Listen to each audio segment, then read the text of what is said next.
आते भी हो रहा है। सूर्य इस तरह से अपना रौद्र रूप दिखा रहा है कि लग रहा है मंच पर ऊर्जा ही ऊर्जा यहाँ भरी हुई है। और मंच के पंडाल के बीच जो कुछ युवा बैठे हैं, कुछ बुजुर्गगण बैठे हुए हैं, मैं आप सबों का इस्तकबाल करता हूँ, प्रणाम करता हूँ। होली के इस अवसर पर मैं जानता हूँ कि आप लोग हंसने आए हैं, गुदगुदाने आए हैं और घर से पूरे समय निकाल कर आए हैं। और कोशिश यही कि आप लोगों को हंसाऊँ, आप लोगों को गुदगुदाऊँ। एक बात मैं सबसे पहले आप लोगों को बता देता हूँ, एक कवि को आपने यहाँ आमंत्रित किया।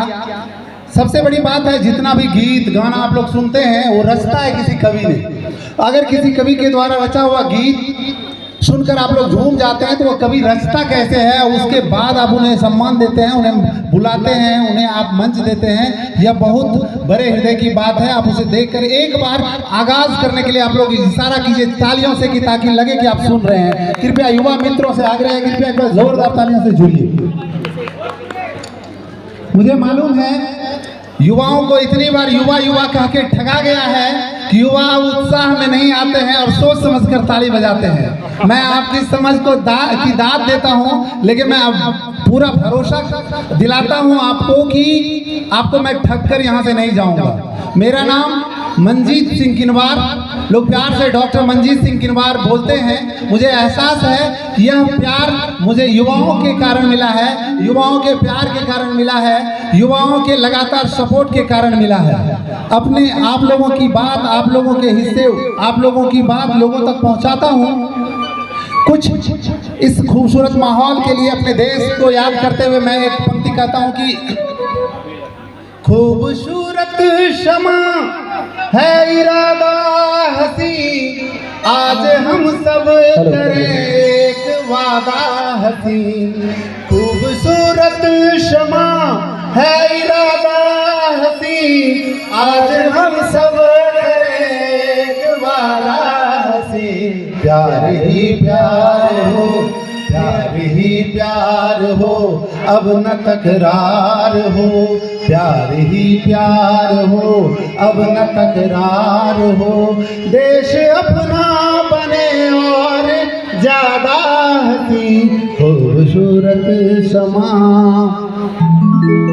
जब कभी कोई शायर, कोई गीतकार गाना तरन्नुम में गाने लगता है, इंस्ट्रूमेंट वाले भैया को लगता है कि अब मेरी बारी आई है। हालांकि मैं कोई गायक नहीं हूँ, आप अपनी बारी का इंतजार करें, गाएंगे, आपसे को गुदगुदाएंगे। बहुत भाई युवा मित्रों, आप होली का रंग पहले से लगा के आए हैं। मैं बहुत अच्छा सलाहकार, युवाओं के अच्छे सलाहकार के रूप में जाना जाता हूँ। मेरी एक कविता बहुत पहले वायरल हो रही थी कि मैंने युवाओं को एक सलाह दी थी कि कोर कसर जाओ रही गिला नौकरी की तैयारी में, कोर कसर जाऊं रही गला नौकरी के तैयारी में, इज्जत फिरता नहीं मिलता हूं जीवन भर ससुरारी में। बस यही उम्मीद से रहिए। कुछ बहन है, वो लोग हंस रही है, उनके लिए भी दो चार पंक्ति है कि कोर कसर जाऊं रह लो बहिन नौकरी के तैयारी में, कोर कसर जाऊं रह लो बहिन नौकरी के तैयारी में, चौका बर्तन करते रही हैं बैठी के ससुरारी में। बस इसी उत्साह की जरूरत है, आप लोगों के इस प्यार की जरूरत है। जोगीरा होता है कि कुछ व्यंग भरे अंदाज में, कुछ चुटीले अंदाज में, कुछ तंत्र पर, कुछ व्यवस्था पर चोट करते हैं, उसी का लोग मजा लेते हैं। आयोजक महोदय ने बुलाया, रात में एक मैसेज डाल दिया, सर सब चीज़ तो ठीक है पर सरकार और राजनीति पर व्यंग नहीं करना है।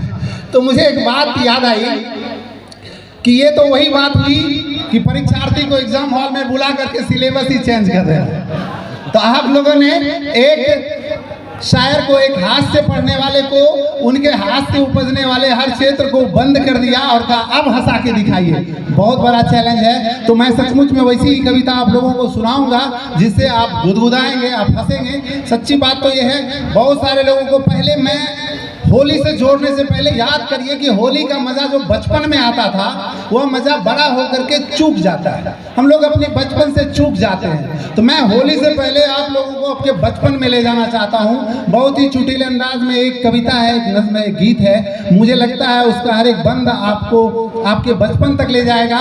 और जो युवा हो रहे मित्र हैं उन्हें भी यह याद बिल्कुल ताज़ी लगेगी। ये गीत है जो मैंने मातृभाषा अंगिका में लिखी है। आप उस गीत को मेरे साथ